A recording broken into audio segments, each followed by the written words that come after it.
잔치집에 가면 잔치집에 맞는 복장을 하는 것이 편안하게 즐길 수 있는 방법일 겁니다.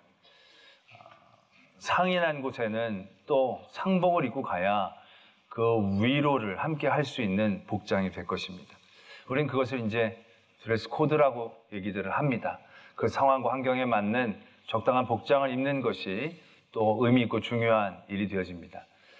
그러나 그 드레스 코드는 단순히 편하고 또 잘 즐길 수 있는 그 이상의 의미를 가지고 있기도 합니다. 불이 난 곳에 불을 끌어가는 소방관들이 정복을 입고 가면 안 되겠죠. 방화복을 입고 가야, 그런 드레스 코드를 갖고 가야 살 수 있고 보호를 받을 수 있는 그런 굉장히 중요한 드레스 코드도 있다라는 것입니다. 오늘 하나님께서는 우리들에게 성도들의 드레스 코드를 말씀하고 계십니다. 우리가 어떤 옷을 입고 지금 이 시대를 살아가야 할 것인지 분명하게 얘기하고 계시다는 거죠. 무엇을 입으라고 적고 계십니까? 전신갑주를 입으라 라고 얘기하십니다.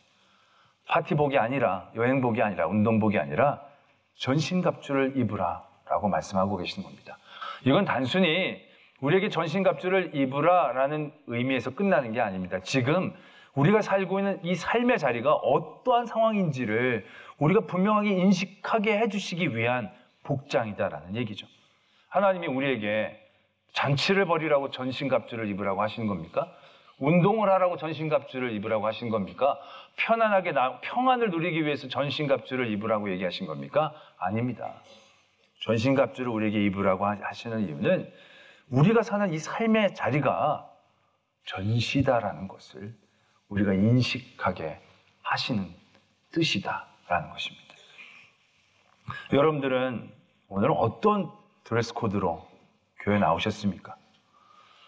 여러분들은 어떤 마음가짐으로 오늘 예배를 드리고 계십니까? 많은 분들이 교회를 배로 비유하자면 방주로 비유를 합니다. 방주로 비유한다는 것은 무슨 의미를 갖고 있습니까?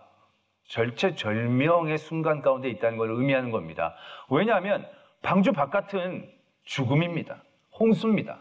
살 길이 없는 것을 의미하는 겁니다. 이 안에 들어와야만 사는 거고, 이 안에 어떻게든 버티고 있어야만 우리가 존재할 수 있는 의미들을 갖고 있다는 거죠. 그러니까 방주라는 것은 굉장히 크고 좋은 안락한 그런 의미가 아닙니다. 사느냐 죽느냐의 문제를 가지고 우리가 하나님의 교회에 있어야 되고 어떠한 마음과 삶의 자세를 가지고 있어야 하는지를 우리에게 가르쳐주고 계신다는 거죠. 그래서 많은 목사님들은 교회를 항공모함이라고 얘기하기를 좋아하십니다. 많은 이들은 근데 교회를 배로 비유하자면 크루즈로 생각하고 오신다는 거죠. 완전히 여행 가는 그러한 유랑하는 그런 배처럼 생각하시면서 오신다는 거죠. 여러분도 오늘 교회를 어떤 생각을 갖고 오셨습니까? 말씀을 듣고 은혜를 받고, 그죠? 마음의 위로를 받고, 그죠? 평안함을 갖고, 그죠? 많은 복을 얻고, 요거 딱 여행선이 크루즈입니다. 그렇죠? 아니, 크루즈 와가지고는 먹고 마시고 힐링하고 다 우린 그런 마음가짐과 그런 옷이다라는 거죠. 그럼 여러분들이 지금 복장은요, 수영복입니다. 그죠? 관람복입니다. 아니면 운동복입니다. 여러분들은 전신갑주를 입고 온 게 아니에요, 지금. 전신갑주는 전투선에 올라갈 때 입는 거죠. 전투선에 올라가서 전쟁을 하러 갈 때 입는 게 전신갑주입니다. 오늘 하나님은 우리에게 그 옷을 입으라고 말씀하고 계신 것입니다. 너희들이 지금 운동복을 입을 때가 아니라는 겁니다. 여행복을 입을 때가 아니라는 것입니다. 그냥 설교 듣고 편안히 유유자적하면서 위로받고 평안하고 꿈만 꾸다가 가는 곳이 지금 우리가 사는 삶의 자리가 아니다라는 것을 분명히 얘기하고 계십니다. 지금 우리가 사는 이 시대는 전시입니다. 평화의 시기가 아닙니다. 쉬는 시기가 아닙니다. 전시입니다. 왜? 전신갑주를 입으라고 얘기하시지 않습니까? 이건 그냥 이것만 가지고 얘기하는 게 아닙니다. 우리가 사단이라는 사탄 마귀를 생각할 때 사탄 마귀가 언제부터 있었습니까? 태초부터 있었습니다. 아니, 창세 이후부터 있었습니다. 아담과 하와 때부터 있었습니다. 하와를 유혹하고 인류를 넘어뜨리려고 하는 뱀의 존재가 분명히 있었다는 거죠. 그리고 그 다음부터는 그 이름을 직접적으로 거론하지 않습니다. 인간이 잘못하고 인간이 죄짓고 인간이 유혹에 빠지고 우린 사탄이 없는 줄 알고 우리만 잘못하는 줄 알았어요. 근데 복음서에 와서는 어떻습니까? 예수 그리스도께서 이 땅에 오신 다음부터는요, 마귀의 존재가 더 극명하게 나타납니다. 왜? 마귀가 이제 그렇게 해서는 안 되거든요. 예수님이 직접 내려오셨기 때문에 더 극렬하게 저항하고 반항할 수밖에 없는 상황이었거든요. 그래서 마귀가 나타납니다. 말씀에서 거론이 됩니다. 아예 예수님 앞에 나타납니다. 그리고 하나님의 아들이신 예수도 넘어뜨리려고 한 게 사탄 마귀의 분명한 존재감이다라는 얘기죠. 그 다음엔 어떻습니까? 가룟 유다에게 그가 나타나지 않습니까? 가룟 유다에게 그가 어떻게 합니까? 가룟 유다에게 말씀은 이렇게 적고 있죠. 예수님을 팔 생각을 가룟 유다에게 넣어줬다. 이제는 그냥 우리가 마음속으로 그렇게 먹는 게 아닙니다. 사탄이 예수를 팔아라. 마음속에 그 생각을 집어넣었다는 겁니다.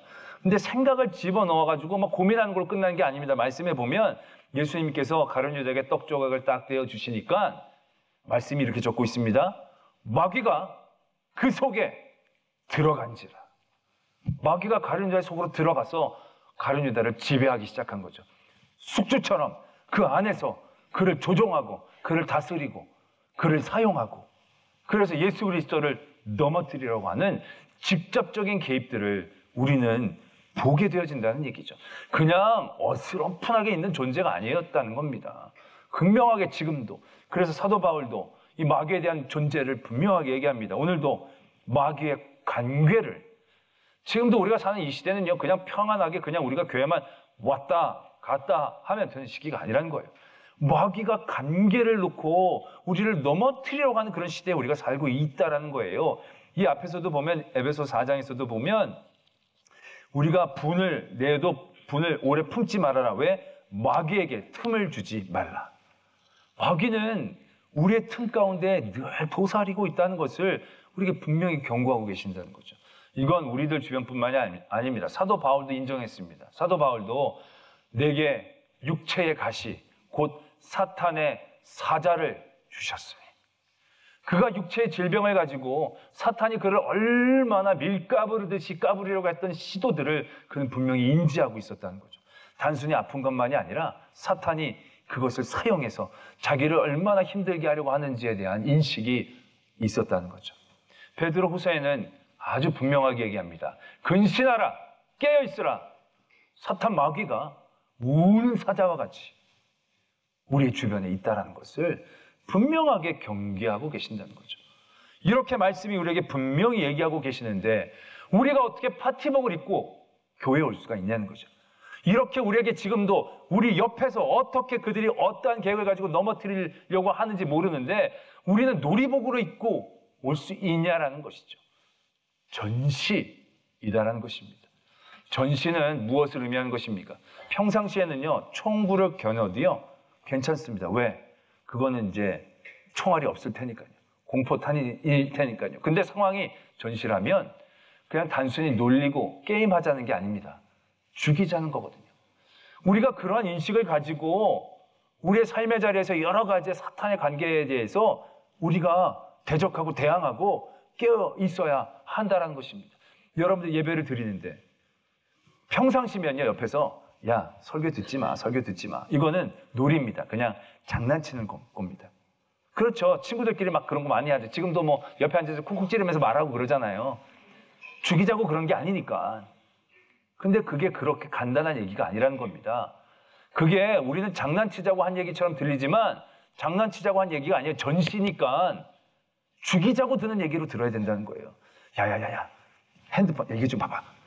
장난으로 여기면 안 된다는 거예요. 전시예요. 아, 이놈이 나를 죽이려고 드는구나. 나를 영적으로 무너뜨리려고 하는구나. 그렇게 인식해야 된다는 얘기를 드리고 있는 거예요. 상황에 대한 인식이 분명해야 된다는 거예요. 전쟁 때가 아니면 비행기가 지나가도 보면서 박수 쳐도 돼요. 전시면 비행기가 지나갈 때 숨어야 돼요. 언제 뭐가 나올지 모르니까. 평상시면요, 집에서 오늘은 교회 가지 말자 얘기하면 그래, 명절이니까. 평상시면 오케이. 그런데 그게 평상시에 놀자고 하는 얘기가 아닌 거예요. 죽이자고 하는 얘기예요. 너 죽어라 하는 얘기로 들어야 돼요. 오늘 교회 가지 말고 명절이니까 오늘 집에 있자. 그건 집에 있자가 아니에요. 집에서 죽어라 라는 얘기로 여러분들이 인식하고 들어야 된다는 얘기. 아니 지금 웃자고 한 얘기가 아니에요. 저는 지금 내가 지금 웃으면서 하는 얘기니까 되게 우습게 들리나 본데요. 이건 지금 전쟁에서 작전 명령을 내가 지금 드리고 있는 거나 마찬가지예요. 이건 명령이고 죽느냐 사느냐의 계획인 거지. 아 오늘 목사님 굉장히 세게 나오시네. 뭐 웃자고 하는 얘기가 아니라는 거예요. 우리가 우리의 삶의 자리에서 그러한 사탄과 마귀에 대해서 얼마나 인식하고 있냐는 거죠. 얼마나 인정하고 있냐는 거죠. 그게 인정이 안 되니까 전신줄을 모르는 거예요. 우는 사자가 아예 안 보이니까 이게 평상시인 줄 아는 거예요.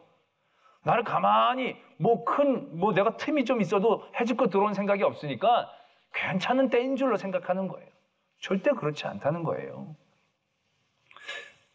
토레이 신부님이 계셨죠. 성공의 신부님인데 우리나라에서 영성 훈련을 참 많이 했던 그런 분이신데 이분이 이런 글을 하나 남기셨어요.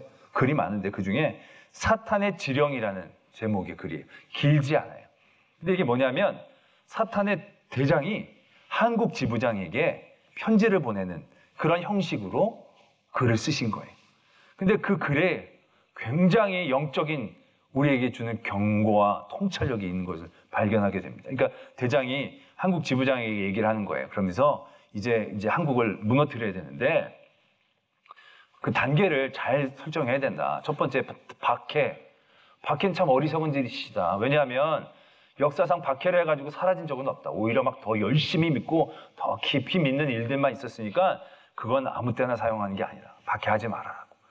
두 번째 단계가 있는데 그게 뭐냐면 면역화 단계라는 겁니다. 면역화. 이게 왜 면역화냐 하면요. 이제 이건 사탄이 이제 쓰는 글이기 때문에 믿음을 병이라고 본 거예요. 그러니까 아주 잘 믿는 건 깊은 병이 든 걸 의미하는 거죠. 그러니까 면역이라는 것은 이런 의미인 거예요. 우리가 감기도 면역주사, 예방주사 맞잖아요. 근데 그게 그 균을 넣는 거잖아요. 조그만 균을 넣어가지고 깊은 병에 들지 않게 하는 거잖아요. 마찬가지로 그런 방법을 쓰라는 거예요. 사람들 교회 오지 못하게 하는 게 아니라 교회 오라고 그러는 거예요. 그러면서 교회 오면 칭찬을 많이 하라는 거예요. 교회 온 것으로 다 된 것처럼 막 격려하라는 거예요. 그리고 빨리 보내라는 거예요. 절대로 오지 못하게 막 그렇게 성경 읽지 못하게 하고 막 하지 말라는 거예요. 핍박하지 말고 성경을 막 읽으라고 그러는 거예요. 그래서 성경을 많이 읽으면 상도 주라는 거예요. 말하자면. 그런데 성경을 읽기만 하지 깊이 생각하지 못하게, 깊은 병에 못 들게 살짝만 믿어도 되는 것처럼 사람들을 만들어버려라 라는 거예요.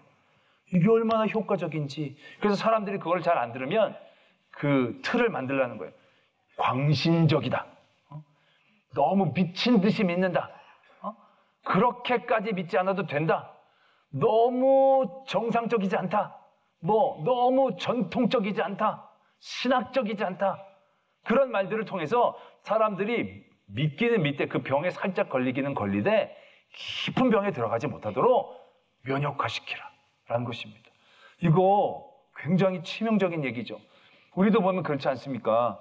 우리 그 젊은이들도 직장 가서 처음에 열심히 믿어보겠다고 저 술 안 마십니다.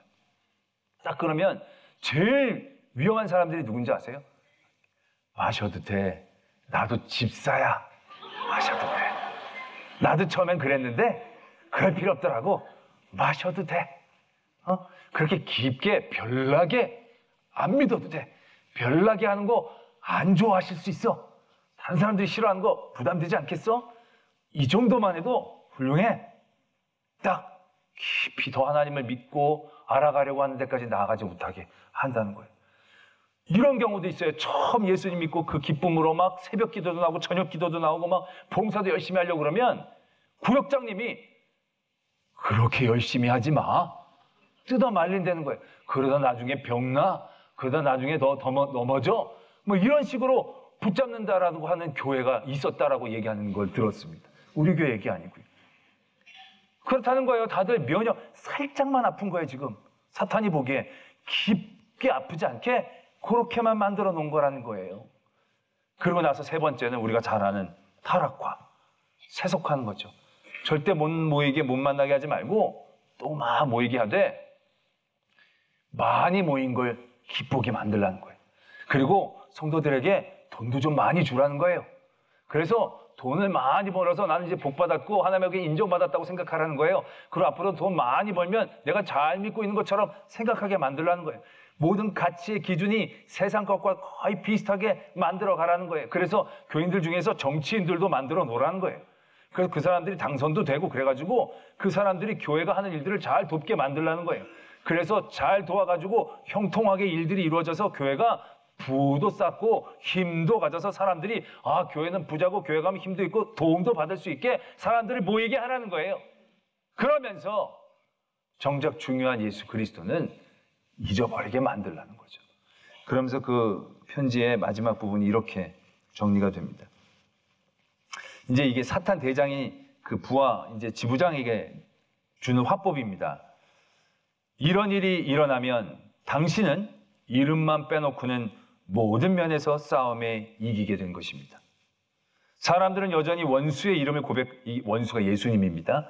제가 원수라고 얘기하기가 너무 불편하니까 예수님으로. 사람들은 여전히 예수의 이름을 고백하겠지만 그들은 고위층으로부터 완전히 타락하게 되어 하위층도 면역이 되게 됨으로써 마침내는 예수의 군대가 거의 완전히 무력하게 붕괴될 것입니다. 덧붙여 말하자면 비록 지금 우리는 몇 년쯤 경과한 후에 이를 얘기하고 있는 것이지만 그때 당신은 당신의 전략 1호인 박해를 사용할 수 있음을 명심하십시오.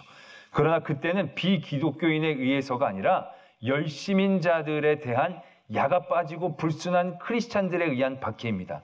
왜냐하면 비기독교인들에 의한 박해는 교회를 강하게 만드는 경향이 있는 반면 일종의 크리스찬이라고 자처하는 무리들의 다른 열심 있는 자들에 대한 박해는 종종 매우 효과적일 수가 있는 것입니다.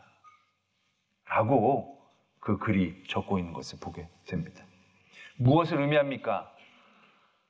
그 모든 이 세상의 환경과 상황의 변화들, 거기에서 사단의 이름은 절대 거론되지 않습니다. 인식되어지지 않습니다. 그래서 사람들은 사탄이 한 것이고 사탄이 계획해서 진행한 일이라고 생각하지 않습니다. 그냥 세상이 바뀌었고 이제 우리의 인식과 가치관도 이제 이 세상의 변화에 따라 바꾸어져야 되지 않겠는가라는 생각들로 우리를 몰아가기 시작한다는 겁니다. 근데 이건 세상이 바뀌었고 변화한 것을 의미하는 게 아니라 사단이 계획하고 사단이 진행시켰다는 것에 대한 우리들의 분명한 인식이 있어야 한다는 것을 우리에게 역설적으로 가르쳐주시는 아주 귀한 그러한 글이다라는 생각들을 해보게 됩니다. 그렇죠. 우리가 지금 다른 사람들도 다 그렇게 해. 우리는 그렇게 얘기합니다. 사탄이 얘기했다고 생각하지 않습니다. 모든 사람들은 그렇게 해도 된대. 사탄이 얘기했다고 생각하지 않습니다. 세상이 그것을 괜찮다 얘기하면 우리는 사탄이 우리 귀에 대고 괜찮다 한 것으로 듣지 않고 정말로 괜찮은 줄로 생각하고 있다는 것입니다. 이것이 사탄과 마귀의 존재들에 대하여 우리가 인식하지 않고 인정하지 않고 깨어있지 않은 것에 대하여 우리가 겪게 되는 심각한 위기이라는 거죠. 전시인데 전시인 줄 모르는 거예요. 나를 공격하는 건데 공격인 줄 모르는 거예요. 나를 죽이는 건데 나를 죽이려고 한 것이라 아니라고 생각하는 거예요. 나를 무너뜨리려고 한 것인데 나를 도와주고 있는 것이라고 생각하고 인식하고 있다는 거예요. 왜? 사탄에 대한 분명한 인식이 없으니까.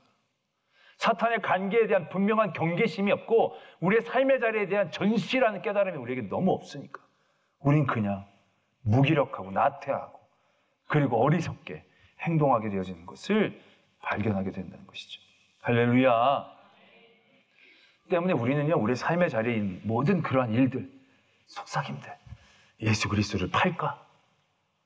안 갈까? 뭐 할까? 그럼 그걸 고민이라고 생각하시면 안 돼요, 여러분들. 내 안에 또 다른 내가 왜 이렇게 많어? 그러면서 생각해서는 안 되는 거예요. 그게 또 다른 내가 아니라 사단이에요. 마귀예요. 목사님이 이렇게 설교하면서 사탄이고 마귀라고 그러면 없어 보이지 않습니까? 내가 좀? 별로 안 고상해 보이지 않습니까? 그런 거 많이 얘기하시는 분들은 부흥사지. 목사님 그런 스타일이 아닌 줄 알았는데 왜 그러실까? 그런 생각 안 갖지 않습니까? 그거 사탄입니다. 마귀 사탄 얘기하지 않는 목사는요, 목사 아닙니다. 마귀 사탄 얘기하지 않는 교인들은요, 교인 아닙니다. 왜요? 말씀에 분명히 있다라고 얘기하는데 지금도 우리의 삶에 있는데 왜 있는 걸 없다라고 부정하고 애써 외면하고 그래서 나의 삶이 평안하다라고 인식하려고 하시냐 말이죠. 아니다라는 겁니다. 전시로 우리는 인식해야 합니다. 때문에 지금 우리의 삶의 자리에서 우리의 삶을 직시해야 돼요. 그리고 우리가 하나님을 붙잡고 하나님께 나가야 되는 것이 어떠한 정도와 어떠한 강도로 있어져야 되는지를 우리가 분명히 알아야 돼요. 그냥 놀이동산에서 부모 손잡고 다니는 그 정도 아니에요. 지난주에 우리 저녁 예배 오셨던 윤 목사님, 물에 빠진 애를, 아내를 딱 잡았는데, 자기 손목을 딱 잡았는데 손이 부러진 줄 알았다고. 그렇게 간절히 잡아야 된다는 거죠. 왜? 절체절명이라는 거예요. 아까도 말씀을 드렸지만 오늘도 지금 오늘 목사님 설교가 왜 이렇게 좀 길지? 그거 사탄이에요. 그러면 그래 빨리 끝내야 될 때. 그리고 느슨하게 넘어가지 마시라는 거예요. 그냥 아니 하나님 말씀에도 예배 시간이 느껴지지 않고 이 훈련을 내가 더욱더 집중할 수 있도록, 내가 깨어서 이길 수 있도록 하나님 저를 도와주시. 굉장히 간절하게 막 고개를 흔들면 너무 헤어스타일인데 막 흔들면서 애쓰란 얘기예요. 아니 내가 또 웃으면서 얘기하니까 여러분 우습게 들리나 본데. 할렐루야. 지금 평화롭게 삽니다 우리가. 그렇다고 평시 아닙니다. 오히려 우리는 이래서 깊은 믿음의 자리에 가지 못하게 병들고 있는 겁니다. 옛날엔 정말 탄압 반대 무릅쓰고 믿음을 지켜서 믿음의 깊은 곳까지 가는데 요즘은 믿음에 살짝만 들어갈 수 있게 돼. 더 이상 안 들어가도 되게. 이게 얼마나 우리에게 위험하고 무서운 마귀의 간궤인가를 깨달아야 된다는 거죠. 그리고 그런 우리의 모든 삶의 자리가 영적 전쟁터임을 깨닫고 우리가 전시에 준한 깨달음과 깨어있음과 또한 하나님을 부르짖는 그 부르짖음으로 하나님 앞에 나가야 하나님의 은혜를, 하나님의 승리를, 하나님의 복음의 그 귀한 열매들을 누리고 나눌 수 있는 성도가 되어질 줄을 믿습니다.